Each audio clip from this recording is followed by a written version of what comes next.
大家好啊，我是于超。今天我的这个节目的那个名字是天堂还是地狱？就是在我接触这些神演员的过程中啊，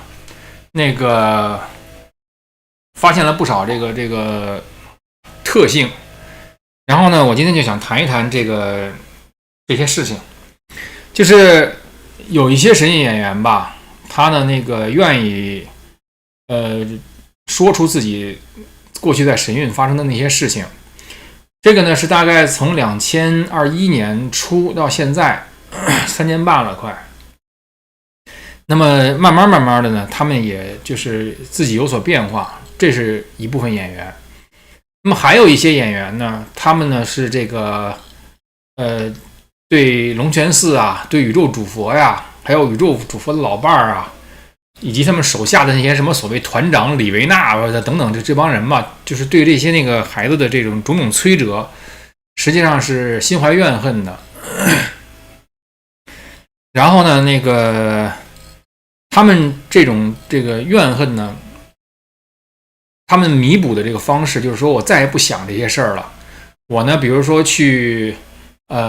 国外，我去过36个国家了，或者是我去潜水过了。我去什么地方看过什么日出了，或者我吃过什么了，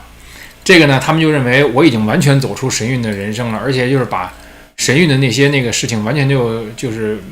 排斥在我这个此刻的人生之外，我就已经走出神韵了。这是他们的这个看法。这样的话，当我去接触他们的时候，就是去问他们当时发生过什么的时候，或者只是建立联系的时候呢，他们甚至就是对神韵的那些愤怒和痛苦啊，有一部分都会投射到我身上。其原因在于，就是说我再次把他已经完全不想在提及的这些事儿啊，又引入到了他的生活中。就是这些神韵演员不止一位吧，他们不约而同的就把神韵那个地方称为粪坑，说我离开那个粪坑以后，我再也不想沾那个粪坑了。所以呢，我还承受了一些，就是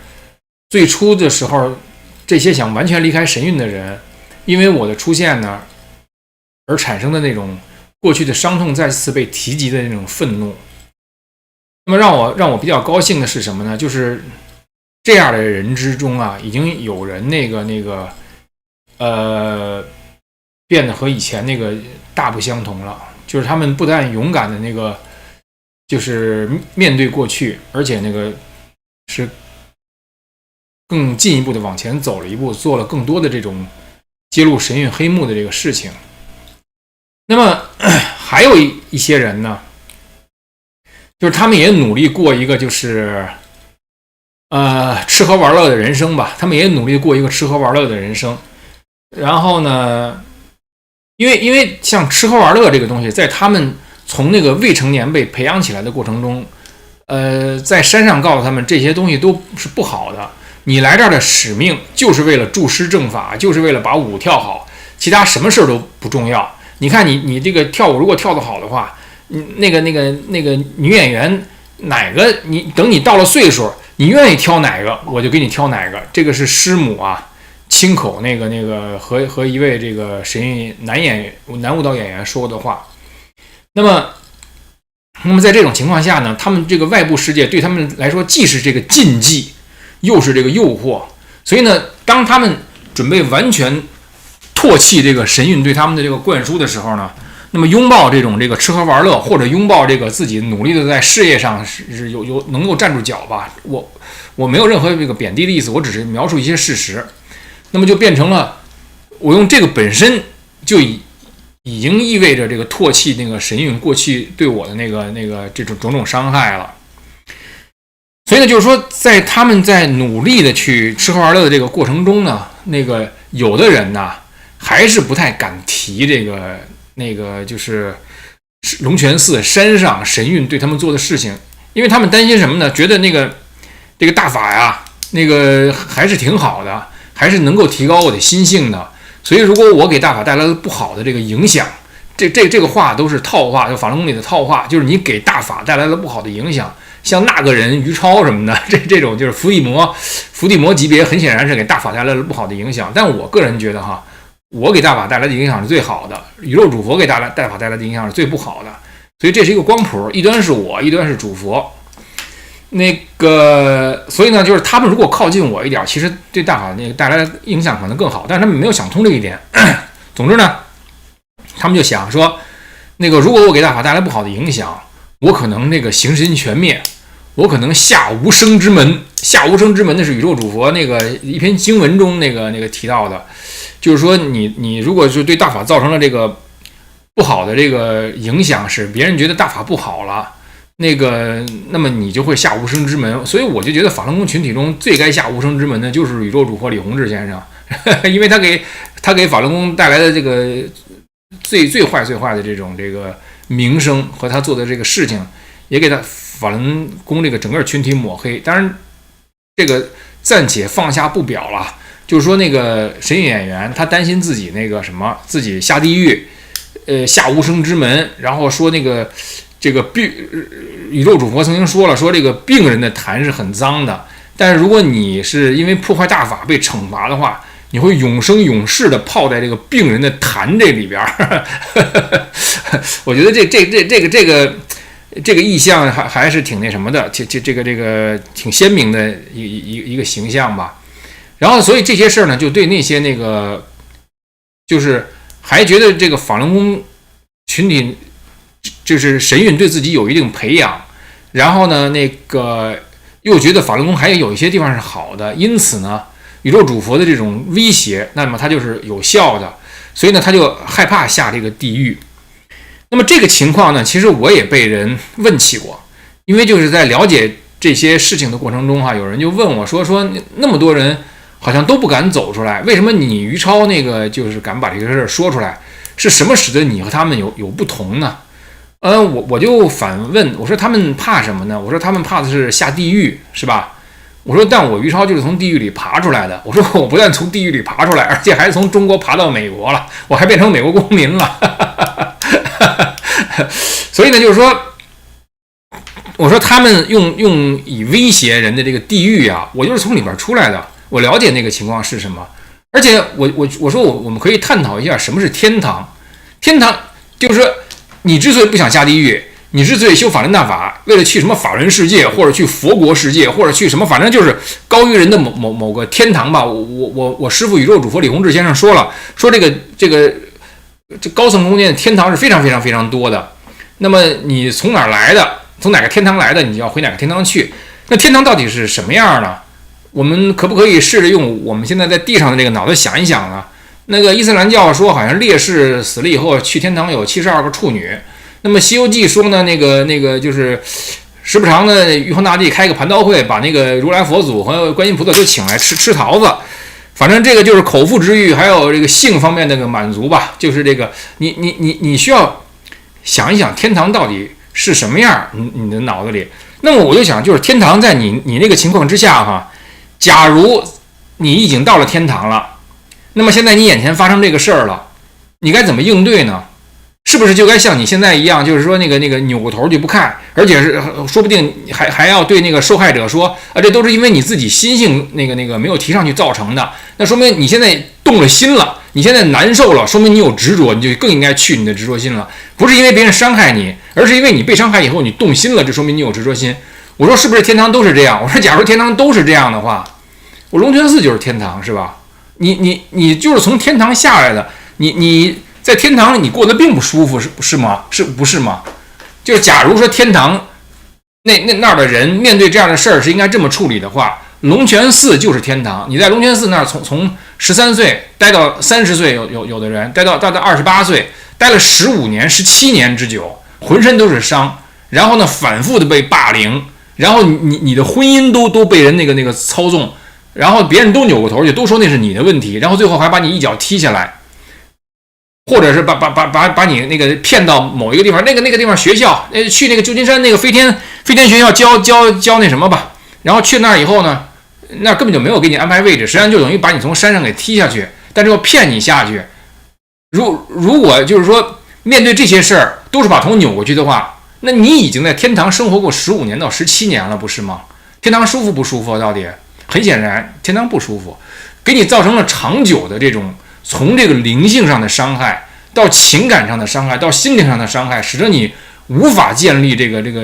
亲密关系，无法相信，哪怕是你最亲密的这个人，你都无法相信，不是吗？如果天堂是这样的话，这个天堂值得去吗？我就说，所以我就是在法轮功中一路走到现在哈，我看就曾经和我同路的那些人，我心里有个强烈的想法，就是我绝对不会和你们这些人一起待在一个被你们称为天堂的地方，知道吗？如果那天堂里边有你，那绝对我就不去，你知道吗？因为我不管你管那地方叫什么，我不愿意和你们这帮人在一起。所以就是说，我想对这些神剧演员说的，就是你所怕下的地狱到底是什么样，你所想去的天堂又是什么样？我相信呢，那个天堂如果值得去的话，那儿的那个人对待就眼前发生的神韵的这些事儿啊，不会像你在山上看到什么李维娜呀、师母啊、晶晶姐吧，什么这些这个魑魅魍魉，这些魑魅魍魉啊，他们的这个种种做法不会是这样的。所以你所想象的地狱没有那么可怕，你所想象的天堂也没有那么吸引人。要我说，其实我觉得你与其预期一个天堂是多么美好，或者恐惧一个未来的地狱是多么可怕，你不如就在现在的眼下，你把当时当地那个神韵到底发生了什么，你自己给自己梳理梳理。我是这么想的。其实我并不反对啊，神韵演员就是说师傅好，感恩师傅。我多次在我自己的节目中说，我邀请所有的这个神韵演员到我的节目上来，去谈一谈你的看法。我并不是只去搜索这个对神韵不利的，不是这样的。我去找那些神韵演员的时候，或者找认识他们的人的时候，我都说啊，我说到现在为止呢，我听到的更多的是对神韵不利的这种传言。我说我很希望听到，就是说那些真正的在神韵中受益的这个人，他们讲出自己的故事，甚至我把我此前有3万多人的观众的这个订阅者的频道，包括现在有4000多订阅者的新的频道，让给你，你到这上面来说。那么有的人呢，他就不愿意上来说嘛，他给我口述或者给我写了一些文字。我此前还专门做过一期节目，那期节目的名字就是师傅是对我最好的人。你就把师傅对你怎么好在我的节目中说出来就行了。但是不幸的是，到现在为止，除了那个师傅是对我最好的人，我几乎是一字不差的去复述他跟我说过什么。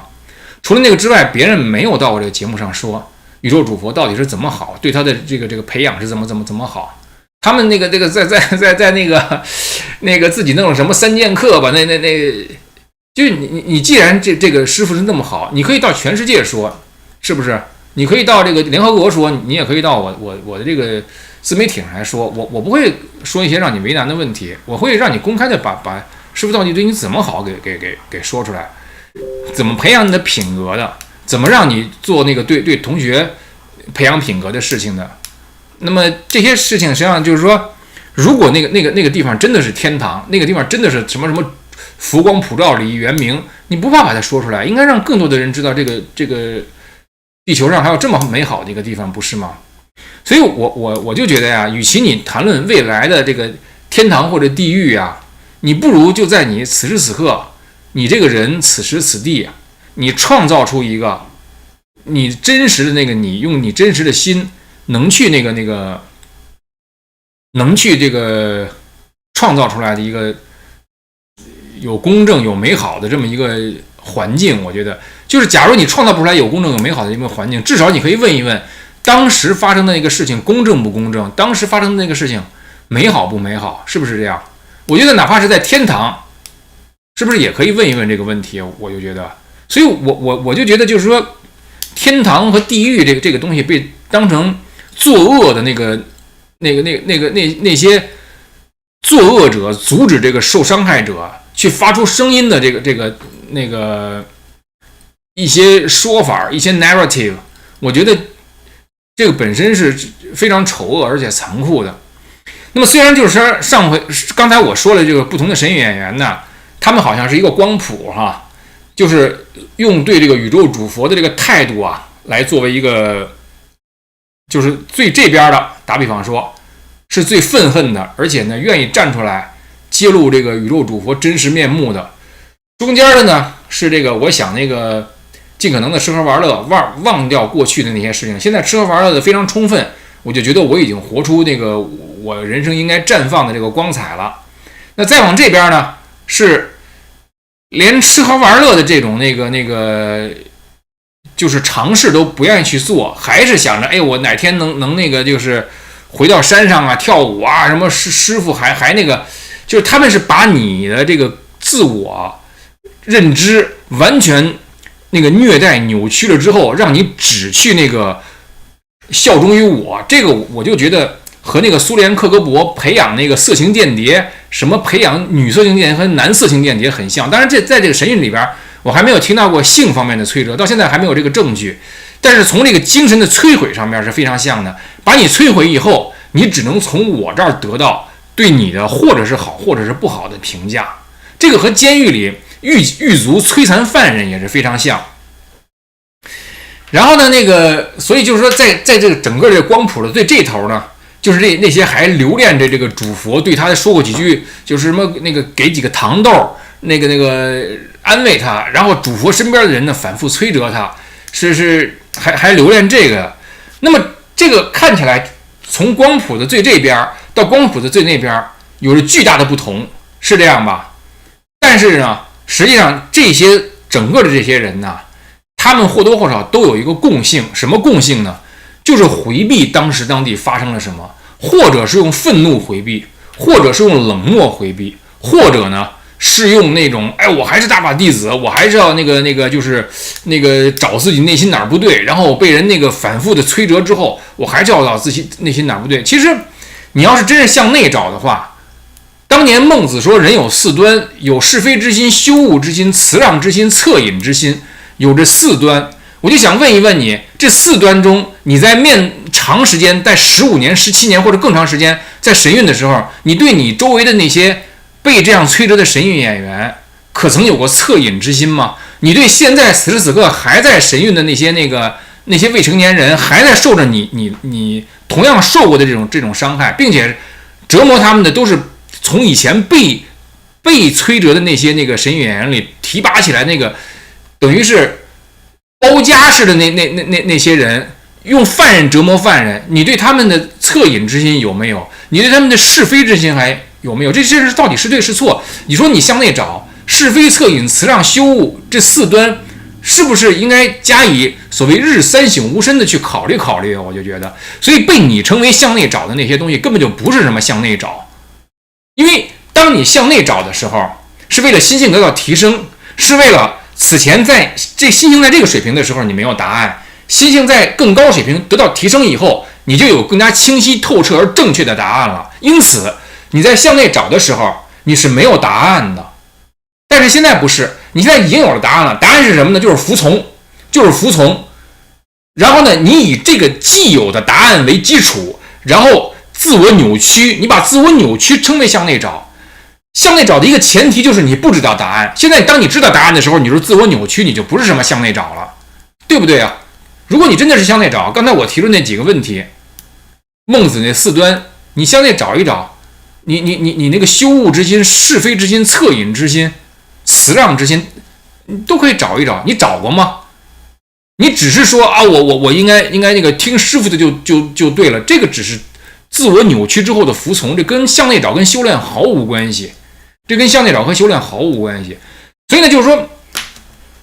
整个这个光谱上面所有的这些人呢，他们的共性就是在回避和不去正视过去到底发生了什么。还有一个特征，就在谈这些事儿的时候，他们马上就进入对这个事儿的评论，而不是对这个事儿的叙述。什么叫对这个事儿评论呢？还没说当时发生什么呢？那都是人家自愿的，都是他们自愿的，都是他们自己要提高的。那这个他们这么对他做，就是为了他好。我没有要听你解释，我没有要听你给出原因，我只是想问一问，当时当地几月几号？你要如果说不出几月几号，大概的季节的那个时候，在那个年龄的情况下，他们对这个人做过什么？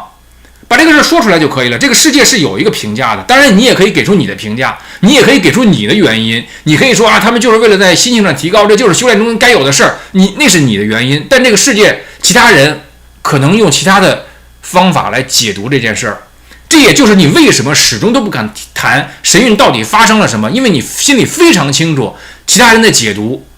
不会和你的解读一样，因此你自我安慰说啊，我们的这个理是高的，他们常人懂不了，是吗？高的理可能比你被你称为低的理有高低之分，这个没有什么理解不了、理解得了、理解不了之分。实际上，你那套东西没有什么理解不了的，人家有人的理解方式，只是你不能接受别人的理解方式。因为当那种方式去理解的时候，你是需要为你做过的事情承担后果的，不是吗？所以呢，就是说，在整个的这个过程中，这些经受迫害的这个神韵演员，他们的共同的一个特征是什么呢？就是回避当时发生了什么。当然，在这个光谱这边的这些神韵演员，现在正在逐渐的去正视过去到底发生了什么。正视的过程也是开始疗愈的非常重要的这么一步。那么，这种回避现实的这种共性是哪儿来的呢？就是来自神韵，从宇宙主佛到老伴儿到什么这帮团长，包括什么刘伟、什么11兵吧等等，这些当保安当什么牵着狼狗当保安的这些人，给你们造成的这种通过扭曲现实，然后摧毁你们的这个正常的这个良知和内心的那个人应该有的这个正常情感的这个过程中，因为做所有事的第一步就是要扭曲你的现实，所以不管你在离开神韵以后，你过了上什么人生，你成功的吃喝玩乐也好，或者你没有成功吃喝玩乐，你成功的建立了自己的事业也好，或者你没有成功建立自己事业，当你不去看过去发生的事情的时候，你的人生都是被神韵所塑造的，而被他所塑造的这个塑造这个词儿太中性了，实际上是有深刻的从灵性上到心灵上到情感上深刻的伤痕的。而你要想痊愈，你就得去看过去，在整个的这个场景之下，被你当成特别重要的衡量标准的，我是不是会下地狱呀？那个地狱也一点都不重要，那个天堂也一点都不重要。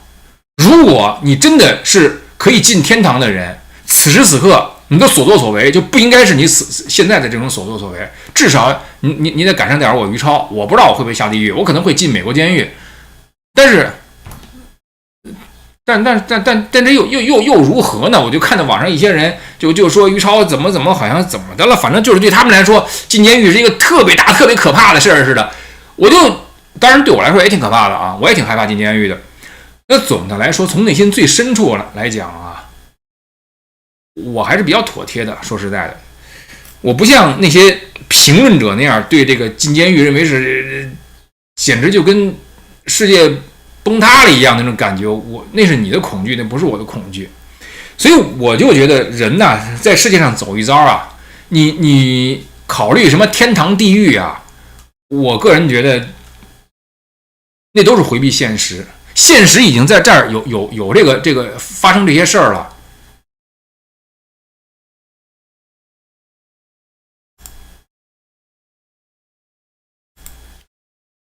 你不去做，你还讲什么天堂地狱啊？我觉得你只可能离地狱近，因为此时此刻你不去做正确的事儿的时候，你已经在地狱之中了。那今天我的节目先谈到这儿，我不知道我这个声音怎么样。谢谢各位啊，我先谈到这儿，我看也没有什么人在线，那我们下次再见。